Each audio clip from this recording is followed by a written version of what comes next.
Oi, crianças! Como vocês estão? Eu espero que todos vocês estejam bem. E a história de hoje ela vai ser super legal. Ela tá lá em Daniel, na Bíblia, no capítulo 3, no versículo 1 até o 28. Mas antes da gente continuar, né, e começar a nossa história, a gente vai orar, tá bom? Então vamos lá. Cabeça baixa, olhos fechados, pensando em Deus e no final, amém.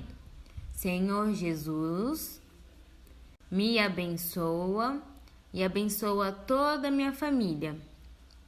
Que o Senhor possa estar em primeiro lugar na minha vida. Em nome de Jesus, amém. Há muito tempo atrás, o rei Nabucodonosor pediu que fizessem uma grande estátua de ouro. Ela era muito alta. Imagina assim, ó, sabe o poste da rua? Era maior que dois, um em cima do outro. Era muito grande. E depois, quando ela ficou pronta, muitos governadores que serviam Nabucodonosor foram lá apreciar aquela enorme estátua. A gente consegue ver como ela era grande aqui, ó. Tá vendo? As pessoas, as casas, ela era muito grande. Os governadores também apreciavam uma outra coisa. Uma fornalha estava sendo acesa ali pelos soldados do lado da grande estátua, e eles ficaram muito curiosos. O porquê será que aquela fornalha estava sendo acesa? Finalmente, um homem apareceu para explicar o porquê que aquela fornalha estava sendo acesa. E aí ele explicou para todo mundo que alguns músicos iam tocar o instrumento, e a partir do momento que eles tocassem aquele instrumento, era para todo mundo se ajoelhar perante aquela grande estátua. Quando os músicos tocaram o instrumento, todo mundo se ajoelhou.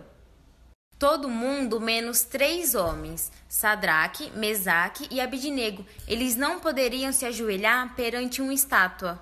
Alguns homens viram o que os 3 amigos de Daniel fizeram.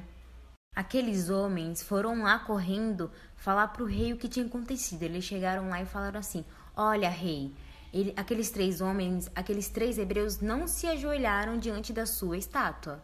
O rosto do rei Nabucodonosor ficou até vermelho de raiva e mandou trazer aqueles 3 homens até ele. Quando os 3 chegaram lá, o rei perguntou: é verdade que vocês não quiseram se ajoelhar diante a minha estátua? Eu vou dar mais uma chance. Se vocês se recusarem, eu vou jogar vocês na fornalha ardente e aí eu quero ver quem que vai ajudar vocês. Os 3 permaneceram de pé e bem firme. E aí eles falaram assim: que o Deus que eles serviam podia muito bem livrar eles da fornalha, mas se Deus decidisse não proteger eles, tudo bem. Mesmo assim, eles nunca iriam adorar os deuses dele e nem iam se ajoelhar àquela estátua de ouro. Muito irritado, o rei ordenou que a fornalha fosse esquentada 7 vezes mais. Então pensa, se já era quente, 7 vezes mais era muito mais quente. Daí ele falou assim para os soldados: assim que ficar quente, já pode jogar os 3 lá dentro.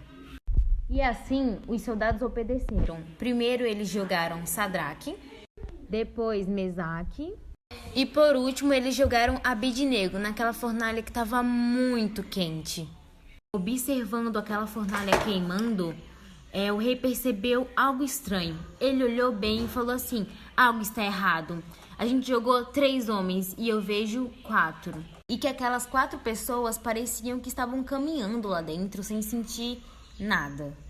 Vendo aquilo, o rei chamou eles para fora. E quando eles chegaram lá, uma multidão ficou ao redor deles, porque ninguém acreditava no que tinha acontecido. E o mais incrível é que eles não tinham nenhuma queimadura e também eles não cheiravam a fumaça. Com tudo isso que aconteceu, o rei falou assim: louvado seja esse Deus desses 3 homens, porque nenhum outro Deus pode salvar alguém assim.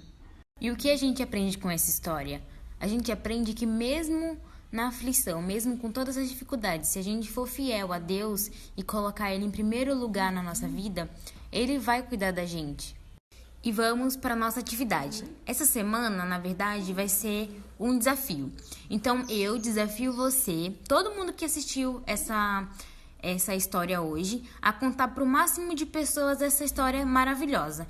Então, conta o que aconteceu, com os hebreus, conta como Deus cuida da gente quando a gente coloca Ele em primeiro lugar, quando a gente coloca Ele como prioridade na nossa vida. Então conta pra todo mundo, tá? Esse é o desafio, não esqueçam, é pra fazer mesmo, hein? Eu vou acreditar e vou confiar que vocês vão fazer. E eu espero que vocês tenham feito aquele relógio maravilhoso que a tia Thaís ensinou, tá? Então deixa num lugar bem aparente. Não esquece de colocar Deus em primeiro lugar sempre, tá? Então acordou? Já ora, já tem esse contato com Deus, tá bom? Beijo, se cuidem e tchau!